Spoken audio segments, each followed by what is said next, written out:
Assalamualaikum warahmatullahi wabarakatuh. Shalom, salam sejahtera bagi kita semua.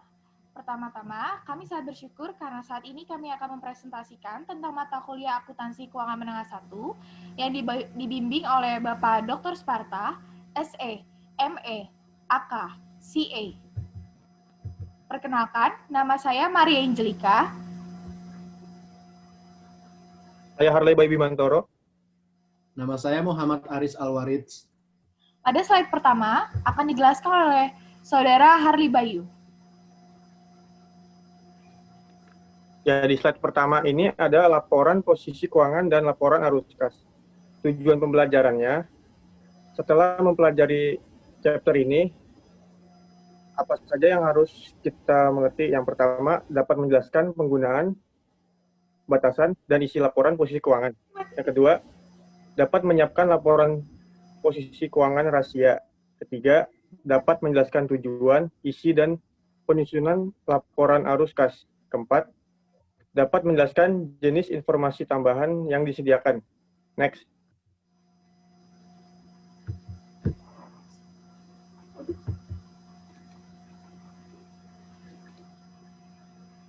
Next.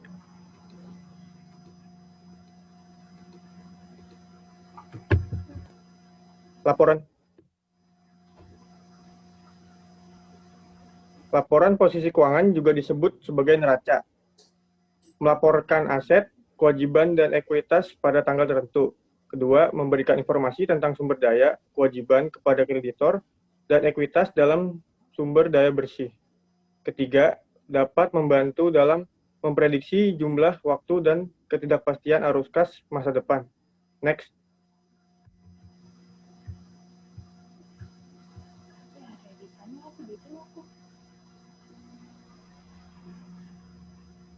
Kegunaan dari Statement of Financial Position. Kegunaannya yang pertama, menghitung tingkat pengembalian.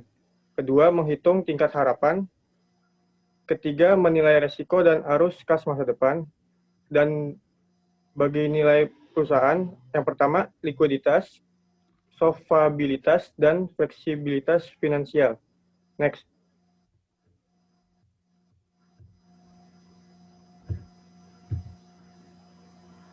Dan batasannya yang pertama, sebagian besar aset dan kewajiban dilaporkan dengan biaya historis. Kedua, penggunaan dan penilaian perkiraan. Dan terakhir, banyaknya item bernilai finansial dihilangkan. Next.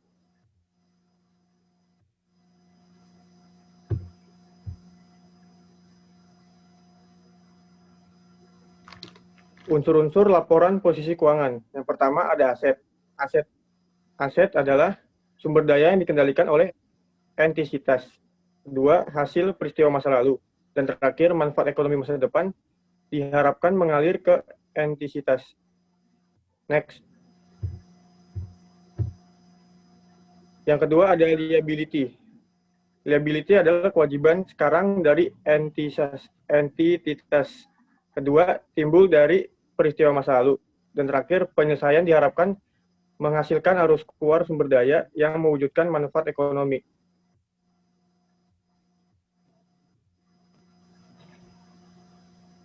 Selanjutnya ada equity. Equity adalah penyelesaian diharapkan menghasilkan arus keluar sumber daya yang mewujudkan ekonomi. Next.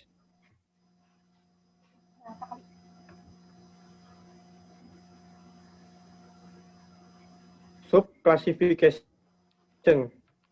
Sebuah survei terhadap 175 perusahaan menunjukkan bahwa perusahaan tampaknya lebih menyukai pelaporan aset lancar terlebih dahulu pada laporan posisi keuangan. Contohnya ada di gambar di atas. Next.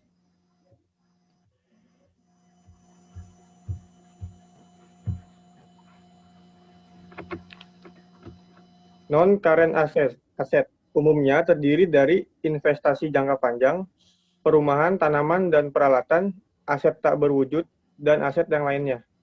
Next.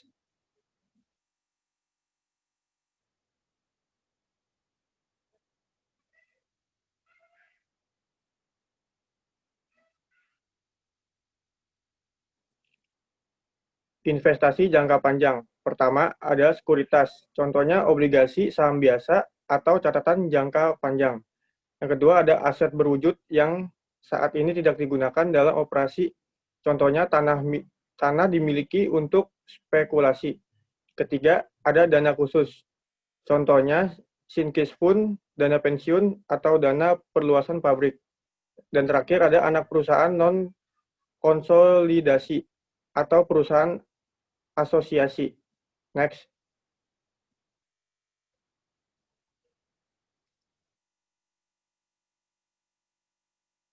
Di sini ada investasi dalam efek hutang dan ekuitas. Yang pertama ada held for collection, tipenya ada debt, variasinya amortisasi cost, dan ketiga ada current or non-current. Dan kedua ada trading, tipenya ada debt or equity, variasinya fair value, klasifikasinya current. Yang ketiga ada non-trading equity, tipenya equity, variasinya fair value, klasifikasinya current or non-current. Next.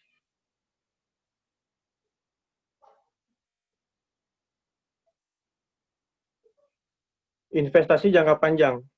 Investasi jangka panjang ditulis pada awal seperti ada di gambar tersebut. Next.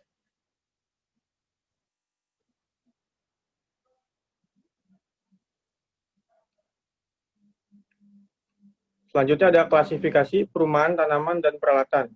Aset berwujud berumur panjang yang digunakan dalam operasi regular bisnis. Pertama, properti fisik seperti tanah, gedung, mesin, furnitur, perkakas, dan pemborosan sumber daya mineral.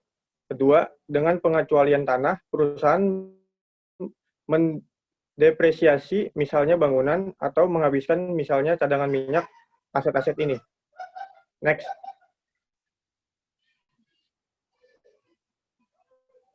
Selanjutnya ada property, plant, and equipment. Ditulis setelah land held for future development. Next.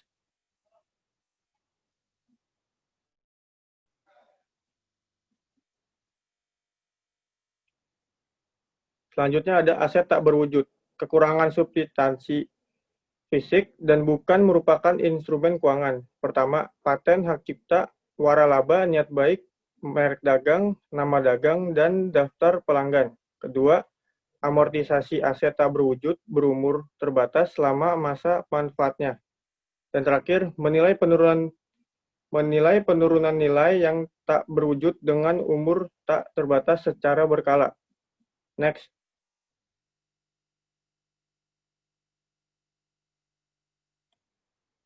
Selanjutnya ada aset tak berwujud.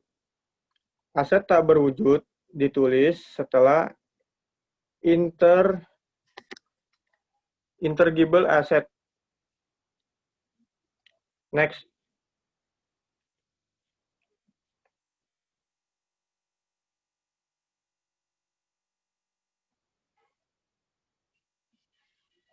Selanjutnya ada aset lainnya. Item bervariasi dalam praktiknya bisa termasuk biaya prabayar jangka panjang, piutang tidak lancar, aset dalam dana khusus, properti yang dimiliki untuk dijual, dan terakhir ada uang tunai atau sekuritas yang dibatasi.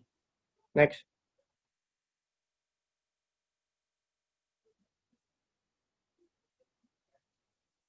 Aset lancar. Uang tunai dan aset lain yang diharapkan perusahaan untuk diubah menjadi uang tunai, dijual atau dikonsumsi, baik dalam 1 tahun atau dalam siklus operasi. Mana saja yang lebih lama? Pertama, item. Ada inventories, prepaid expense, receivable, short-term investment, dan terakhir ada cash and cash equivalent. Yang kedua ada basis of valuation. Pertama, lower of cost net realizable value. Kedua ada cost. Ketiga ada estimasi amount collectible. Keempat ada generally fair value. Dan terakhir ada fair value. Next.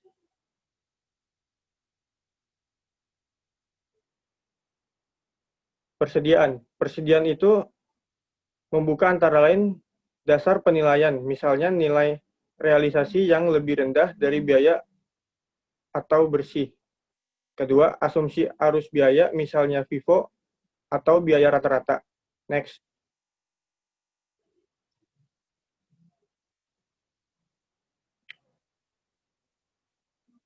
Di sini ada contoh statement of financial position asset. Inventory ditulis di bagian pertama dan selanjutnya dilanjutkan oleh prepaid expense. Next.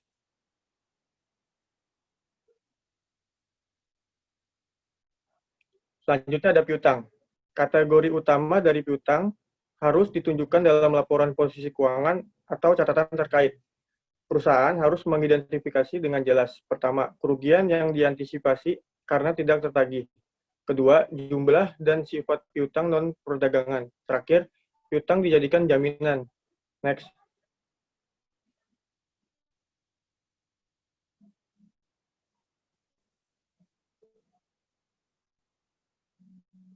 Piutang ditulis setelah prepaid expense dan dilanjutkan oleh less allowance, dilanjutkan oleh AFDA.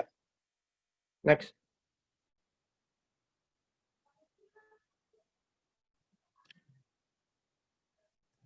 Biaya dibayar di muka, pembayaran tunai yang dicatat sebagai aset karena layanan atau manfaat akan diterima di masa depan. Cara menulis jurnalnya antara lain cash payment sebelum expense record. Pembayaran di muka seringkali terjadi sehubungan dengan insurance, supplies, advertising, rent, dan tax. Next.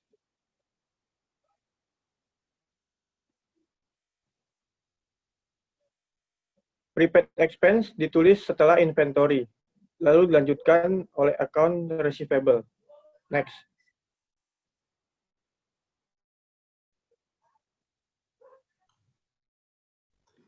Ya, jadi di sini ada laporan posisi keuangan.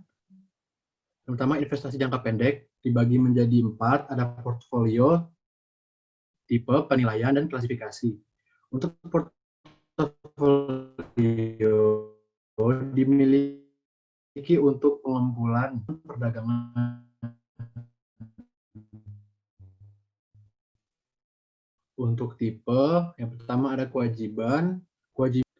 Untuk penilaian, yang pertama adalah biaya peralihan dan demortisasi, yang kedua nilai wajar, dan ketiga nilai wajar. Untuk klasifikasi, yang pertama lancar atau tidak lancar, yang kedua lancar, dan yang ketiga lancar atau tidak lancar. Next.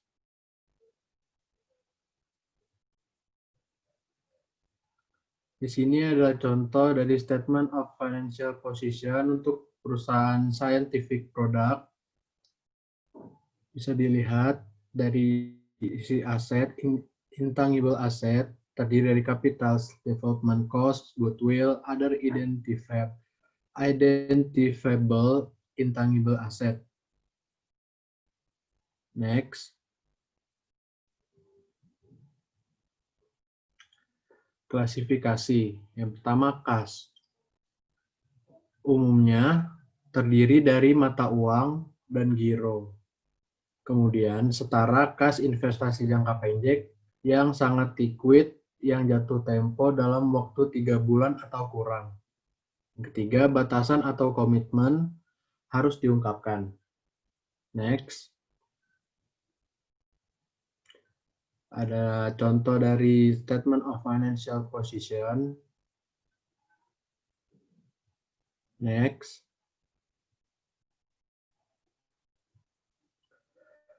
Klasifikasi, bagian ekuitas. Yang pertama, modal saham, nilai nominal atau nilai saham yang diterbitkan, ini termasuk saham biasa, atau kadang-kadang disebut sebagai saham biasa. Dan juga ada saham preferensi, yang biasanya disebut sebagai saham preferred. Untuk kedua, premi, kelebihan jumlah yang dibayarkan di atas par atau nilai yang dinyatakan. Pendapatan yang disimpan, penghasilan perusahaan yang belum didistribusikan. Yang keempat, akumulasi pendapatan konferensif lain, jumlah agregat item pendapatan konferensif lain. Kelima, saham treasury. Umumnya, jumlah saham biasa yang dibeli kembali. Yang keenam, kepentingan non-pengendali atau minoritas, sebagian ekuitas perusahaan yang tidak dimiliki.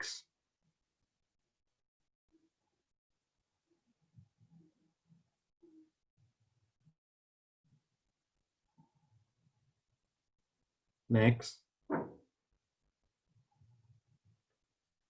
Sini ada contoh statement of financial position dari modal. Equity capital preference, share capital ordinary, share premium preference, ditambahkan semua, kemudian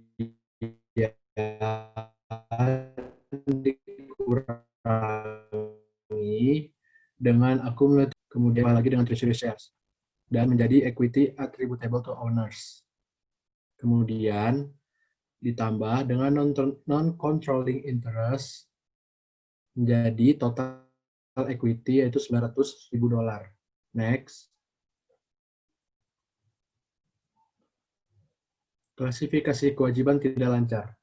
Kewajiban yang tidak diharapkan oleh perusahaan untuk dilikuidasi dalam waktu yang lebih lama dari 1 tahun atau siklus operasi normal. Ada 3 jenis. Yang pertama, kewajiban yang muncul dari situasi pembiayaan tertentu. Kedua, kewajiban yang timbul dari operasi biasa perusahaan. Yang ketiga, kewajiban yang bergantung pada terjadinya atau tidak terjadinya satu atau lebih peristiwa masa depan untuk mengkonfirmasi jumlah yang harus dibayar atau penerima pembayaran atau tanggal yang harus dibayar. Next. Contoh statement of financial position dari kewajiban tidak lancar. Non-current liabilities.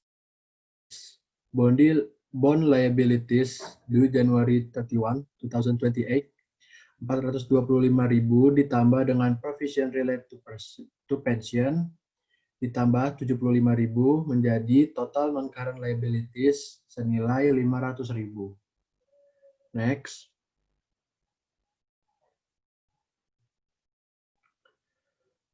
Klasifikasi kewajiban lancar. Kewajiban yang umumnya diharapkan oleh perusahaan untuk diselesaikan dalam siklus operasi normal atau 1 tahun, mana yang lebih lama. Termasuk yang pertama, hutang yang timbul dari akuisisi barang dan jasa. Kedua, koleksi diterima di muka untuk pengiriman barang atau kinerja layanan. Dan yang ketiga, kewajiban lainnya yang likuidasi akan berlangsung dalam siklus operasi atau 1 tahun. Next.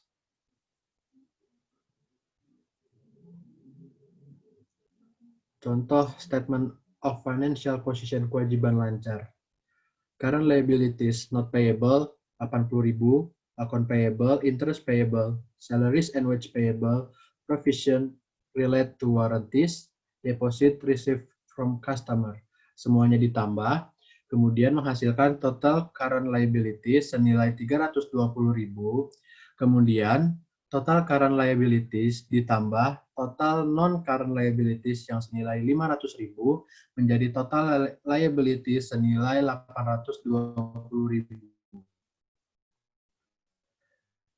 Lalu total equity dan liabilities menjadi $1.720.554.000. Next.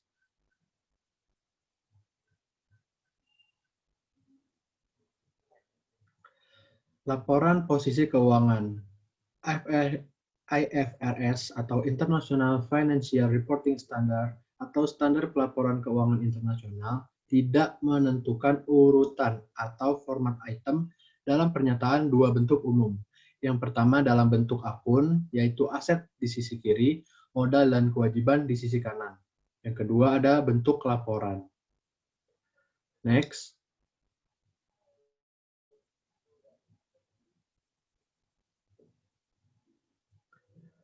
Di sini ada gambar statement of financial position, laporan posisi keuangan. Next.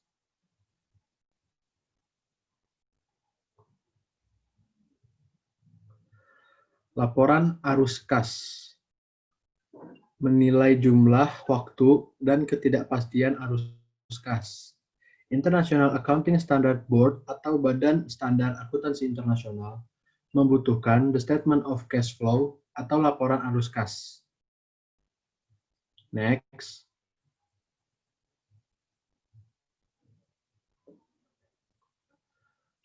Tujuan laporan arus kas. Yang pertama, tujuan utama untuk memberikan informasi yang relevan tentang penerimaan kas dan pembayaran tunai suatu perusahaan selama suatu periode. Pernyataan tersebut memberikan jawaban atas pertanyaan berikut. Yang pertama, dari mana kas itu berasal? Dan pertanyaan kedua, untuk apa kas itu digunakan? Pertanyaan ketiga, berapakah perubahan saldo kas? Jadi ketiga pertanyaan ini untuk memberikan jawaban atas tujuan utama tersebut. Next.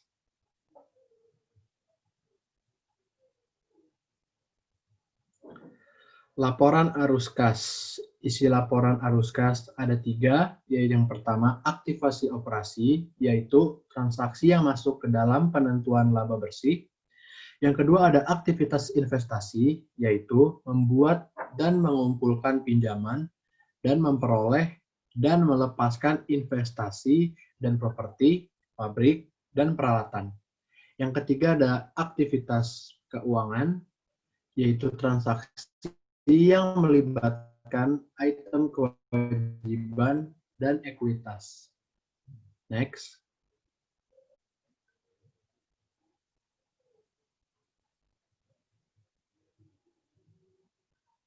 Di sini ada cash pool yang memberitahu bagaimana arus kas itu melalui berkumpul dari operating activities, berkumpul di cash pool, investing activities, financing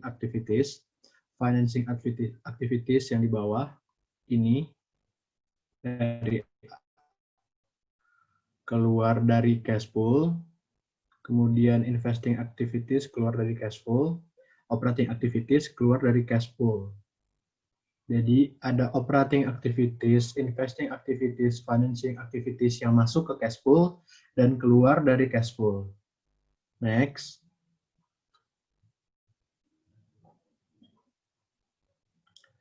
Statement of cash flow. Penyusunan laporan arus kas, sumber informasi. Informasi diperoleh dari beberapa sumber. Terdapat 3 sumber. Yang pertama, laporan perbandingan posisi keuangan. Yang kedua, laporan laba rugi saat ini. Dan yang ketiga, data transaksi yang dipilih. Next.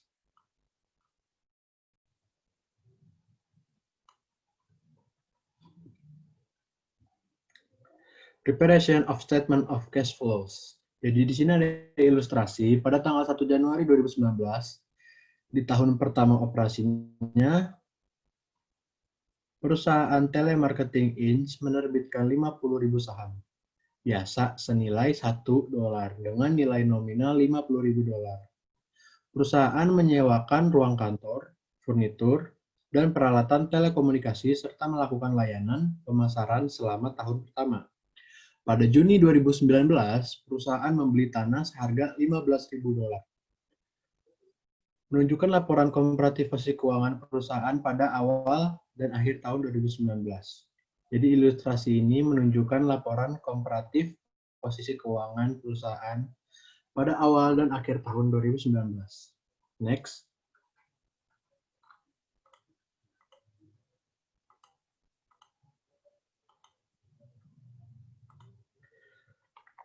Statement of Financial Position dari perusahaan Telemarketing Inc. dan ada income statement dari perusahaan Telemarketing Inc. Bisa dilihat di sini. Next.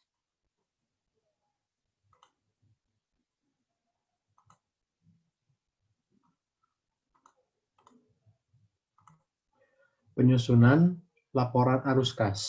Yang pertama, menentukan yang pertama, kas bersih disediakan oleh atau digunakan dalam aktivitas operasi. Yang kedua, kas bersih yang diperoleh dari atau digunakan untuk aktivitas investasi dan pendanaan. Yang ketiga, tentukan perubahan, kenaikan atau penurunan uang tunai selama periode tersebut. Yang keempat, rekonsiliasi perubahan kas dengan saldo kas awal dan akhir. Next.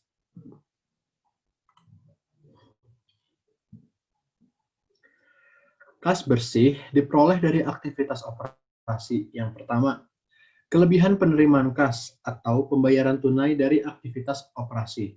Yang kedua, ditentukan dengan mengubah laba bersih dengan basis akrual menjadi kas.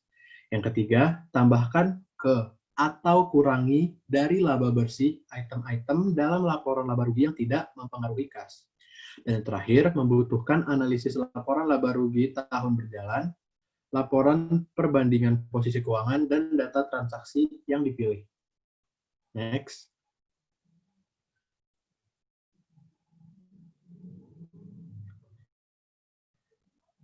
Di sini kemudian ada Statement of Financial Position dari Telemarketing Inc. Dari hasil tersebut dimasukkan ke increase in account receivable, dikurangi dari net income, kemudian ditambahkan dengan increase in account payable. Jadi net cash provided by operating activities senilai $10.000. Next.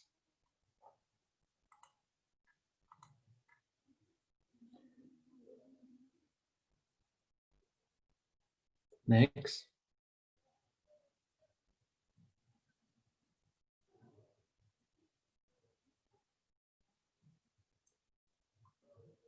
Kenaikan di akun payable itu dimasukkan ke $12.000 di expense. Jadi dimasukkan ke expense. Ini adalah bagaimana bisa dapat 12.000 dari increase atau decrease di statement of financial position. Next.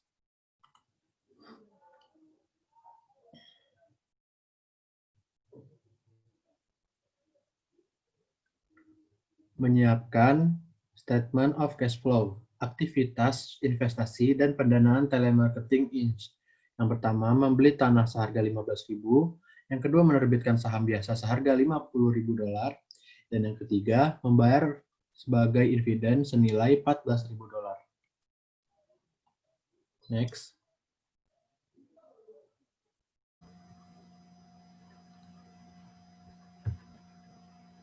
Kemudian, saya akan menjelaskan tentang Telemarketing Inc. untuk Statement of Cash Flow pada akhir Desember 31 pada tahun 2019. Investasi dan aktivitas pembiayaan, di mana perusahaan Telemarketing Inc. membeli tanah seharga $15.000 untuk berinvestasi. Maka, perusahaan tersebut mencatat pada cash flow from investing activities purchase of land sebesar $15.000. Kemudian akan tercatat untuk penerbitan saham biasa sebesar $50.000 dalam pembiayaan. Dicatat dalam cash flow from financing activities pada issuance of ordinary shares sebesar $50.000. Maka perusahaan tersebut akan membayar sebesar $14.000 sebagai dividen dalam pembiayaan, dicatat dalam cash flow from financing activities pada payment of cash dividend sebesar $14.000 yang akan mengurangi pencatatan dalam statement of cash flow perusahaan Telemarketing Inc. Kemudian penyusunan laporan arus kas pada perusahaan Kaiser Beverage Company melaporkan hal-hal berikut dalam 1 tahun terakhir, yaitu pendapatan bersih sebesar $40.000, dividen dibayarkan sebesar $5.000, peningkatan piutang sebesar $10.000, peningkatan hutang sebesar $7.000, pembelian peralatan sebesar $8.000, beban penyusutan sebesar $4.000, penerbitan wesel bayar sebesar $20.000. Maka pendapatan bersih tergolong aktivitas operating, dividen dibayarkan termasuk aktivitas financing, dan peningkatan piutang termasuk aktivitas operating, peningkatan piutang tergolong aktivitas operating, dan pembelian peralatan termasuk aktivitas investing, sedangkan untuk beban penyusutan termasuk aktivitas operating, dan penerbitan wesel bayar termasuk financing activity. Diperlukan Yang akan ditanya yaitu tentukan apakah setiap item harus diklasifikasikan sebagai aktivitas operasi investasi atau pendanaan. Maka, jawabannya terdapat pada statement of cash flow yang terdiri dari 3 bagian, operating activities, investing activities, financing activities, kemudian increase in cash. Maka jawabannya adalah operating activities, investing activities, dan financing activities diperlukan dalam pencatatan statement of cash flow untuk membagi-bagi dalam pencatatan tersebut. Kemudian, penyusunan laporan arus kas bagian aktivitas non-tunai yang signifikan terdiri dari 4 bagian, dilaporkan dalam catatan terpisah atas laporan keuangan. Contohnya yaitu 4 bagian. Yang pertama, penerbitan saham biasa untuk membeli aset. Kemudian yang kedua ada konversi obligasi menjadi saham biasa. Yang ketiga, penerbitan hutang untuk membeli aset. Dan yang terakhir, pertukaran aset jangka panjang. Kemudian, pada perusahaan Nestor SA, pada pencatatan statement of cash flow pada akhir tahun Desember 31, 2019, maka pencatatan tersebut terdiri dari cash flow yang terdiri dari 3 bagian untuk net cash provided by operating activities, dan yang kedua ada investing activities, dan yang terakhir ada financing activities. Maka hasil tersebut didapatkan pada cash at end of year sebesar 414.950 euro. Kegunaan laporan arus kas, tanpa uang tunai, sebuah perusahaan tidak akan bertahan. Arus kas dari operasi terdiri dari 4 bagian. Yang pertama, jumlah yang tinggi mampu menghasilkan uang tunai yang cukup dari operasi untuk membayar tagihannya tanpa meminjam lagi. Sedangkan untuk bagian kedua, jumlah rendah atau negatif mungkin harus meminjam atau menerbitkan sekuritas ekuitas. Pada likuiditas keuangan, terdapat penghitungan dari rasio cakupan utang kas saat ini. Perhitungannya yaitu kas bersih diperoleh dari aktivitas operasi yang akan membagi kewajiban lancar rata-rata. Rasio tersebut menunjukkan kemampuan untuk melunasi kewajiban lancar dari operasi pada perusahaan tersebut. Jika rasio mendekati 1:1, maka perusahaan tersebut sudah tergolong bagus. Kemudian untuk fleksibilitas keuangan, terdapat rumusnya rasio cakupan uang tunai, yaitu kas bersih diperoleh dari aktivitas operasi yang dibagi oleh total kewajiban rata-rata. Rasio menunjukkan kemampuan untuk membayar kembali kewajiban dari kas bersih yang diperoleh dari aktivitas operasi tanpa harus melikuidasi aset yang digunakan dalam operasi. Kemudian, berikut adalah contoh free cash flow pada perusahaan Nestor SA. Pencatatan tersebut yaitu net cash provided by operating activity sebesar 411.750 euro. Kemudian ada capital expenditure sebesar 252.500.000 yang akan mengurangi, dan dividen sebesar 19.800 yang akan mengurangi. Kemudian hasil tersebut yaitu free cash flow sebesar 139.450 euro. Menunjukkan jumlah arus kas discretionary yang tersedia. Kemudian ada beberapa informasi tambahan. IFRS mensyaratkan bahwa satu set lengkap laporan keuangan bisa setiap tahun terdiri dari berikut. Yang pertama, ada laporan posisi keuangan pada akhir periode. Yang kedua, laporan laba rugi komprehensif untuk periode yang akan disajikan sebagai 1. Laporan laba rugi komprehensif tunggal. 2. Laporan laba rugi terpisah dan laporan laba rugi komprehensif. Dan yang ketiga, ada pencatatan perubahan ekuitas. Yang keempat, laporan arus kas, dan yang terakhir, catatan yang terdiri dari ikhtisar kebijakan, akuntansi penting, dan informasi penjelasan lainnya. Kemudian, ada catatan atas laporan keuangan. Yang pertama, ada prinsip, dasar, konvensi, aturan, dan praktik khusus yang diterapkan dalam menyiapkan dan menyajikan informasi keuangan. Dan yang kedua, catatan pertama umumnya berjudul Ringkasan Kebijakan Akuntansi Penting. Kemudian, ada catatan atas laporan keuangan. Catatan tersebut tergolong dari catatan tambahan atas laporan keuangan. IFRS membutuhkan pengungkapan khusus, contohnya termasuk yang pertama, Item properti, pabrik, dan peralatan dipilah ke dalam kelas-kelas seperti tanah, gedung, dan lain-lain. Dalam catatan, dengan akumulasi penyusutan terkait dilaporkan jika berlaku. Seperti contohnya pada perusahaan Nestle, terdapat dari land and building, machinery and equipment, tools, furniture, and other equipment, vehicle, kemudian akan ditotal. Maka, pencatatan tersebut dimulai dari pada 1 Januari dan diakhiri pada 31 Desember. Kemudian, IFRS membutuhkan pengungkapan khusus. Contohnya termasuk yang kedua, piutang dipilah menjadi beberapa jumlah. Yang pertama ada piutang dari pelanggan dagang, yang kedua ada piutang dari pihak berelasi, yang ketiga ada pembayaran di muka, dan yang terakhir jumlah lainnya. Contoh tersebut pada perusahaan Cadbury PLC, yang terdiri dari current dan non-current asset. Kemudian, ada pencatatan trade and other receivable, yang kemudian ada pencatatan lagi of which. Kemudian, contoh yang ketiga ada persediaan dibedakan menjadi beberapa klasifikasi, seperti barang dagang, persediaan produksi, barang dalam proses, dan barang jadi. Kemudian yang terakhir ada ketentuan dipilah menjadi ketentuan imbalan kerja dan item lainnya. Seperti contohnya penjelasan parentik pada perusahaan Hitachi, terdiri dari equity, yaitu common stock, sebesar 427.776 yen. Penjelasan kurung merupakan keunggulan dibandingkan catatan karena memberikan informasi tambahan ke dalam tubuh pernyataan di mana pembaca cenderung mengabaikannya. Kemudian, ada referensi silang dan item kontra. Perusahaan referensi silang hubungan langsung antara aset dan liability pada laporan posisi keuangan. Seperti contohnya, current asset in part, cash on deposit with sinking fund trustee for redemption of bonds payable, yang dilihat pada current liability sebesar $800.000. Kemudian ada current liability in part, bonds payable to be redeemed in 2019, yang dilihat pada current asset sebesar $2.300.000.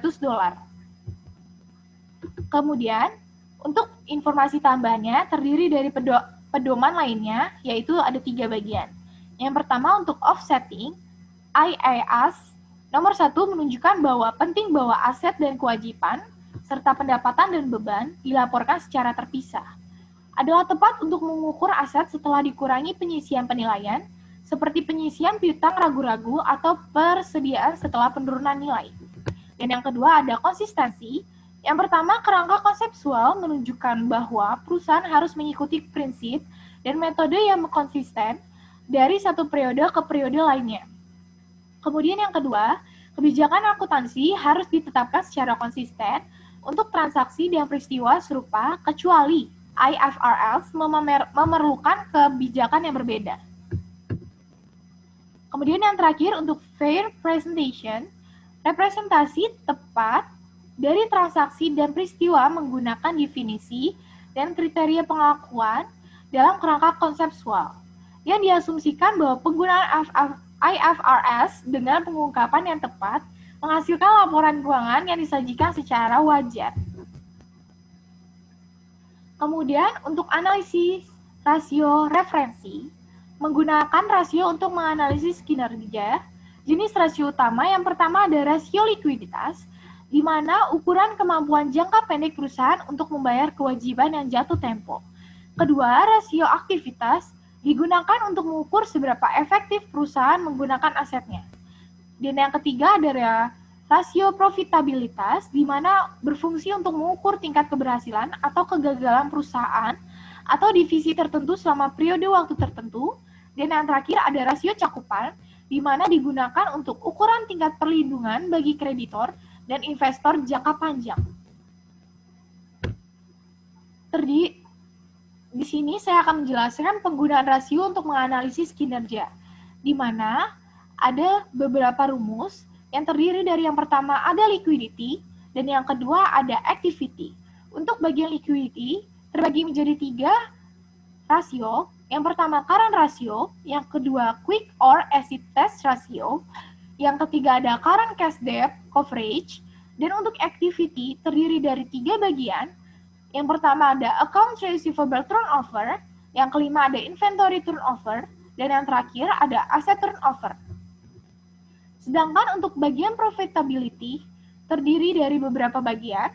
Yang pertama ada profit margin on sale, yang kedua ada return on asset, yang ketiga ada return on share capital ordinary, yang keempat ada earning per share, yang kelima ada price earning ratio, dan yang terakhir ada payout ratio.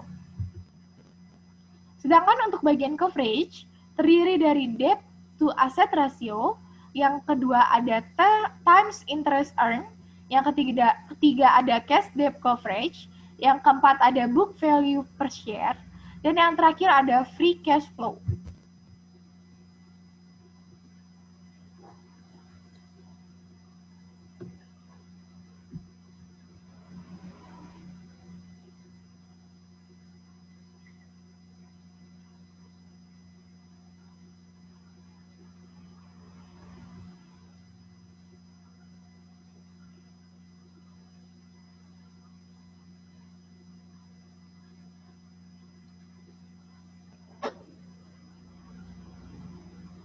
Soal-soal. Nah, di sini saya akan membahas exercise 41. Berikut soalnya. Next.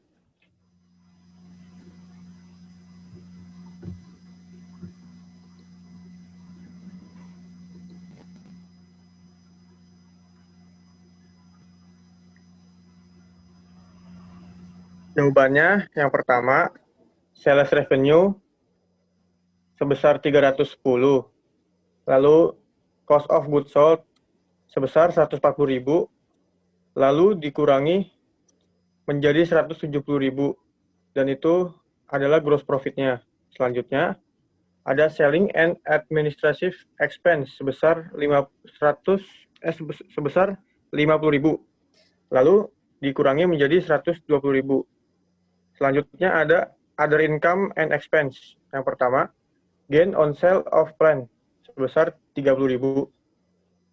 Lalu ditambahkan dari hasil 120 tadi menjadi 150.000. 150.000 itu income from operation. Lalu ada interest expense sebesar 6.000. 6.000 itu dikurangi dengan 150.000 menjadi 144.000, dan 144.000 itu income from continue operation. Lalu selanjutnya ada loss on discontinued operation sebesar 12.000. Lalu dikurangi dengan angka 144.000 menjadi 132.000. 132.000 adalah net income. Selanjutnya ada allocation non-controlling interest sebesar 40.000 dan dikurangi dengan jumlah 92.000. 92.000 adalah net income to controlling shareholder. Selanjutnya ada net income sebesar 132.000. Selanjutnya ada unrealized gain on available for sale sebesar 10.000. Lalu hasil itu dikurangi 132.000 dikurangi 10.000 ditambah 10.000 menjadi 142.000. Selanjutnya ada net income 132.000 dan dividen declare and paid sebesar 5.000. Lalu dikurangi menjadi 127.000.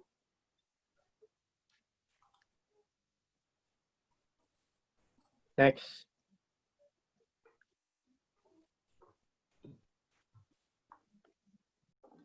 Kemudian untuk exercise 4.7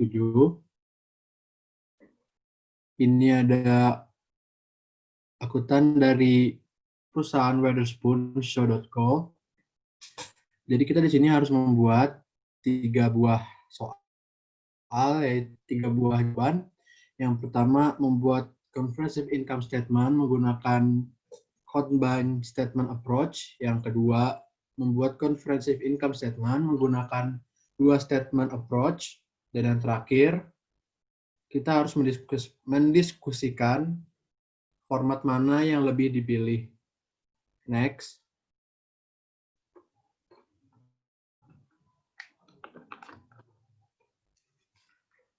Yang pertama, untuk Wetherspoon.co income statement using combined approach, net sales 980.000 dikurang dengan cost of goods sold atau COGS senilai 516.000 menghasilkan gross profit senilai 464.000. Kemudian selling expense senilai $140.000 dan administrative expense senilai $181.000 ditambahkan menghasilkan 321. Kemudian gross profit yang di atas tadi dikurangkan dengan dari hasil yang tadi senilai 321.000 menjadi 143.000. Untuk other income and expense, yang pertama rental revenue senilai 29.000 dikurang dengan loss on sale of plan asset senilai 15.000 menghasilkan other income and expense senilai 14.000. Kemudian hasil dari administrative expense tadi ditambahkan dengan 14.000 dari loss on sale of plan asset senilai 14.000 menghasilkan income from operation senilai 157.000. Kemudian dikurangkan dengan interest expense senilai 18.000 menghasilkan income before income tax senilai 139.000.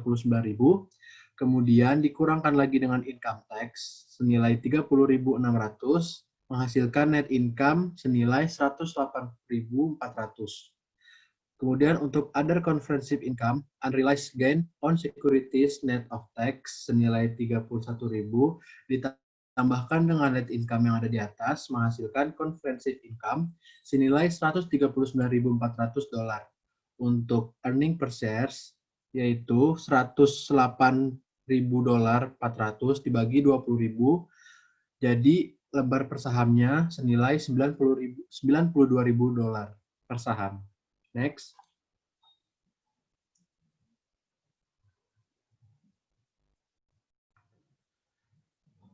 Ini untuk yang bagian B, menggunakan metode dua approach.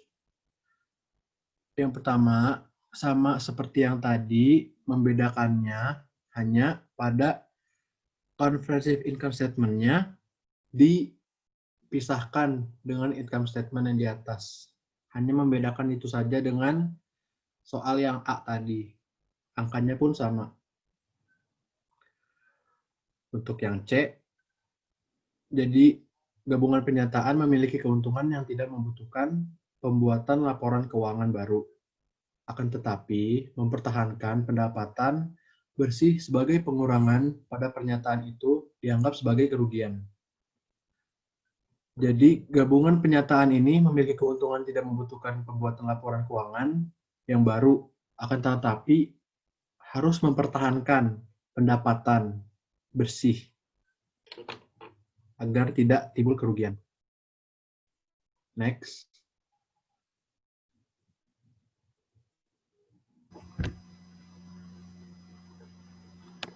Kemudian, saya akan menjelaskan tentang change in equity pada perusahaan Hasbro, di mana diketahui bahwa terdapat beberapa informasi tambahan yang terdiri dari 4 bagian.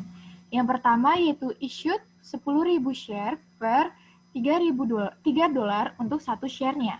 Dan yang kedua ada dividen sebesar $9.000 yang telah dideklarasikan dan dibayar. Yang ketiga, ada net income untuk tahunnya sebesar $100.000, dan yang keempat ada unrealized holding loss sebesar $5.000. Maka, pada pencatatan Statement of Cash in Equity pada perusahaan Hasbro Inc. untuk akhir tahun Desember 31, 2017, yaitu pencatatannya beginning balance pada share capital ordinary tercatat sebesar $300.000, untuk return earning pada beginning balance sebesar $20.000, dan unrealized gains on available for sale financing asset pada beginning balance sebesar $50.000, dan total equity jumlah dari seluruhnya yaitu $370.000. Pada capital share-nya sebesar $30.000, maka tercatat pada total equity sebesar $30.000. Kemudian pada total comprehensive income sebesar $100.000 pada return earning dan unrealized gains on available for sale financial asset sebesar $5 yang terdapat pada informasi tambahan yang akan mengurangi pada total equity. Maka total equity tersebut sebesar $95.000. Kemudian pada dividen yang didapatkan dari informasi tambahan sebesar $9.000 yang dicatat pada return earning yang akan mengurangi, maka total equity-nya sebesar $9.000 yang akan mengurangi equity. Kemudian akhir balance-nya yaitu sebesar $330.000 pada share capital ordinary dan ending balance pada return earning sebesar $14.000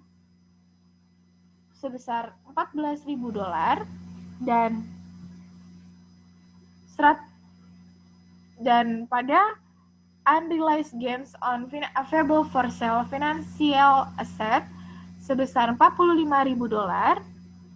Kemudian hasil dari equity-nya sebesar $486.000.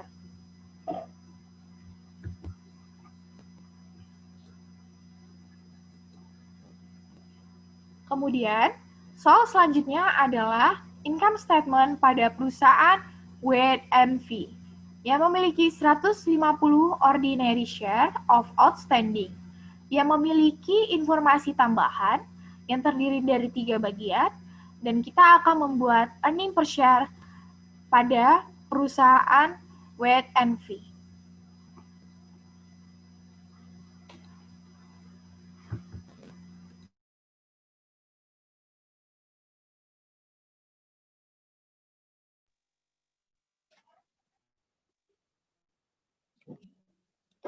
Ya, yang pertama ada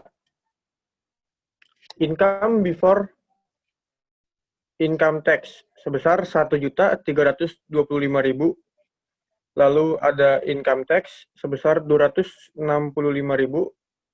Lalu dikurangkan menjadi income from continue operation sebesar $1.060.000.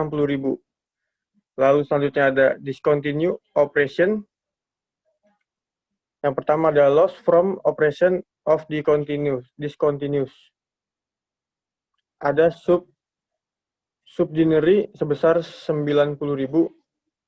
Lalu ada approach income tax reduction sebesar $18.000. Lalu dikurangi menjadi $72.000. Lalu selanjutnya ada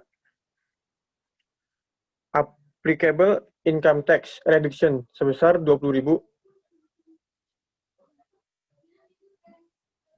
dan menjadi $80.000. Hasilnya dari $100.000 dikurangi $20.000.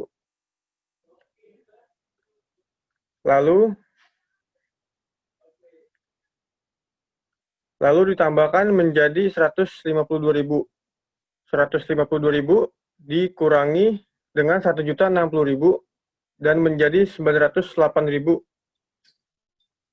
Next.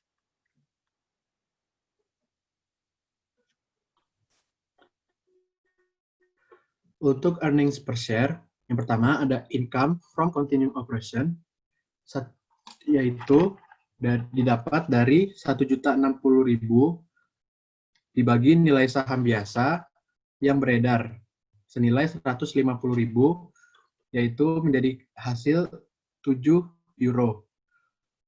Untuk discontinue operation net of tax, yaitu $152.000 dibagi $150.000. $150.000 itu biasanya didapat dari soal menjadi $1,018 dolar. Kemudian untuk net income 908.000 dibagi 150.000 menjadi 6 dolar. 6,05, maksud saya euro. Next.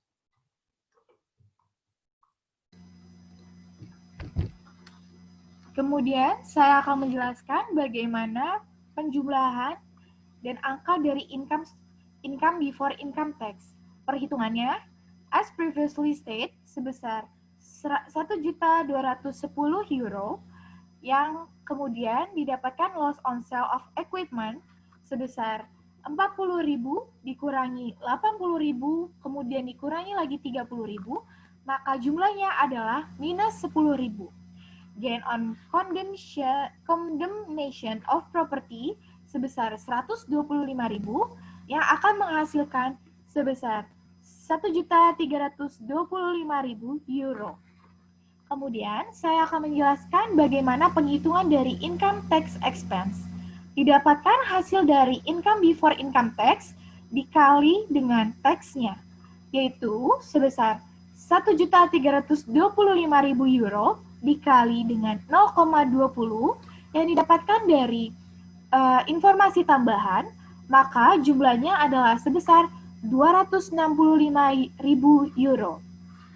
Maka terdapat pesan tambahan yaitu kesalahan yang terkait dengan aset tidak berwujud telah dibebankan kepada pendapatan yang disimpan.